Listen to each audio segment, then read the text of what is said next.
Hello friends, तो आज हम लोग का रेलवे अप्रेंटिस 2 मंथ पूरे कंप्लीट हो चुके हैं और हम लोग अपना एक्सपीरियंस बताने वाले हैं कि ECR के अंतर्गत आप लोग यदि अप्रेंटिसशिप करते हैं तो आप लोग को कैसा लगेगा, है ना। विवेक जी बताइएगा कि 2 महीने में कैसा लगा। फिर कुछ हार्ड वैसा तो कुछ नहीं लगा कि जो है काम नहीं कर पाएंगे चाहे कर पाएंगे। देखिए, अभी ठंडी का मौसम है, कुछ कहा नहीं जा सकता है। काम हो ही रहा है, पहले जैसा ही हो रहा है। जो काम है जो चल रहा है शुरू पहले दिन से वही अभी भी चल रहा है, कोई चेंजेस नहीं हुआ है, काम वैसा ही है, पूरा सेम है। लेकिन काफ़ी ठंडी है तो सेफ्टी अपने आप को ध्यान में रखना है। ये नहीं कि किसी तरह, कल ही थोड़ा सा हाथ पर चोट लग गया था, वो लोहा का कुछ गिर गया था तो सर ने डांटा कि नहीं ऐसे नहीं करना, आराम आराम से करना है। तो आप लोग भी धड़फड़ाइएगा नहीं, क्योंकि ठंड में अपने आप को सतर्कता के साथ काम करना है। बाकी भाई लोग का कुछ कमेंट था जो सोचे कि इस वीडियो में हम लोग बता दें। कमेंट था कि भाई लोग बोलते हैं कि रेलवे अप्रेंटिस का जो फॉर्म हम लोग भरते हैं तो उसमें कुछ गलती यदि हो जाती है, त्रुटि हो जाती है तो उसको सुधार करने का मौका मिलता है, वहाँ दिया जाता है या नहीं। ऐसा ही ये इन भाई लोग का कमेंट है, तो बताइएगा सुधार करने का मौका दिया जाएगा कि नहीं।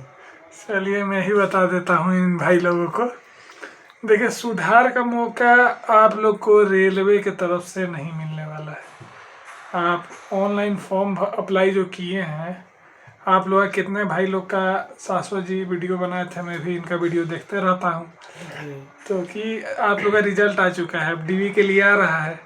अब आप लोग जाएंगे, कुछ लोग का गलत हो गया, जो भी है मतलब जितना भी रहे, तो उन लोग जाना अपने जहाँ भी DV होगा वहाँ कह देना कि इशू जो आई है सर, इशू हुआ है, साइबर कैफे वाला गलत भर दिया है। तो उसमें आप लोग को एक फॉर्म दिया जाएगा, उसको भरवा दिया जाएगा सही सही क्या है आपका, तो उसके बाद आपका हो जाएगा। हाँ, वो हो जाता है, यहाँ आने के बाद हो जाता है। आप खुद से कुछ नहीं कर सकते, खुद से कुछ नहीं कर सकते। यहाँ आइएगा, फॉर्म भर के दीजिएगा तो आप लोग का DV सक्सेसफुल हो जाएगा। अब सेकेंड है ये कि आप लोग का DV जब होगा यहाँ पर समस्तीपुर में, तो DV के रिगार्डिंग आप लोग को कौन कौन सा जरूरी डॉक्यूमेंट लेके आना है, वो भाई लोग पूछ रहे थे कि मेडिकल ये वहाँ होता है या नहीं। तो मेडिकल अपने यहाँ होता है या लेके आना पड़ता है सर्टिफिकेट, ऐसा कुछ। मेडिकल देखिए वहाँ पर हो भी सकता है, नहीं भी हो सकता है। सिंपल बात मैं बोल रहा हूँ, एक मेडिकल का आपका फॉर्मेट दिया होगा PDF में नोटिफिकेशन में, उसको निकलवा लीजिएगा आप लोग और अपने सदन अस्पताल में जाइएगा।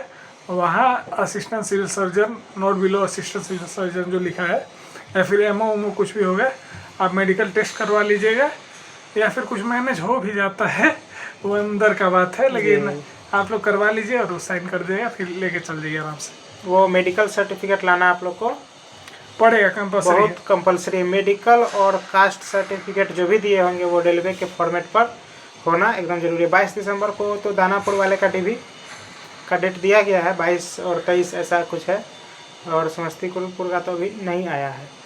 सेकेंड कमेंट ये है कि ज्वाइनिंग कब तक होगा, बताइएगा ज्वाइनिंग का क्या प्रोसेस। देखिए, आप लोग का DV हो जाएगा, उसके 1-2 महीना बाद अगर समय लगता है, हाँ, 1-2 महीना लगेगा, 4 हफ्ता 1 महीना इसको मान लीजिए। वही सब प्रोसेस, कागज पत्तर बनवाना पड़ता है। आप जहाँ ज्वाइन करें वहाँ भी कागज भेजना पड़ता है, सब ऑफिशियल होता है। सही बात है। तो आप लोग का सब ID क्रिएट किया जाएगा, जो भी होता है।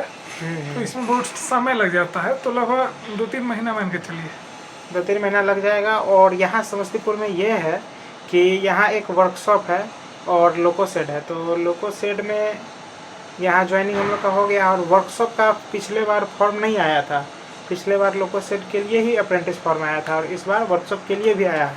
तो वहाँ ज्वाइनिंग अभी तक नहीं हुई है, तो हो सकता है वहाँ भी चल जाए आप लोग। वहाँ आप लोग का अतिशीघ्र हो जाए, चूँकि वहाँ भी कैंडिडेट 3 ही है, सुनने में आया 3 कैंडिडेट वहाँ भी वर्किंग में है अप्रेंटिसशिप के तौर पे।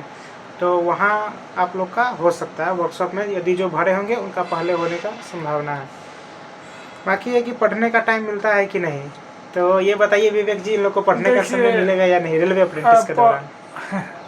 बहुत भाई लोग चाहते हैं कि पढ़ाई भी चालू रखें और अप्रेंटिस भी होता रहे। हम बता रहे हैं कि पढ़ने का समय जो है आपको खुद ही मैनेज करना पड़ेगा। आपको खुद निकालना पड़ेगा। इसके विशेष पे हम नहीं बताएंगे, आप लोग खुद समझदार हैं, पढ़े लिखे आदमी हैं, हम क्या समझा सकते हैं आप लोग। नाइट में फुल टाइम आप लोग पढ़ सकते हैं, खाना बना के और फुल टाइम पढ़ सकते हैं। मैनेज आपको ही करना है। हाँ, जो कैंडिडेट चाहेंगे कि हम मेहनत करें पढ़े तो वो पढ़ सकते हैं। ऐसा नहीं है यहाँ कुछ ऐसा काम है कि रात भर थके हुए हैं तो सो नहीं रहे, ऐसा कुछ नहीं है। एकदम इजी वर्क रहता है। बाकी है कि कोई त्यौहार में छुट्टी मिलता है तो छुट्टी पर्व त्यौहार में तो मिलता ही है। देखिए मेन है कि छुट्टी मतलब NH होता है, नेशनल हॉलीडे होता है, उसमें छुट्टी मिलेगा।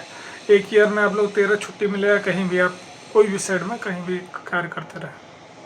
हाँ, वो और आपका यहाँ पर 8 गो CL है इस सेंट्रल रेलवे में, कुछ आप वो भी लगा के आप जा सकते हैं।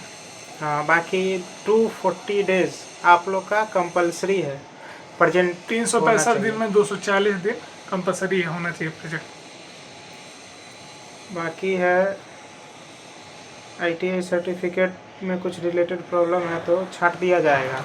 देखिए मैं कुछ भी प्रॉब्लम हो आप वहाँ जाइए एकदम बेखौफ से, छाटेगा नहीं छाटेगा उस पर डिपेंड करता है।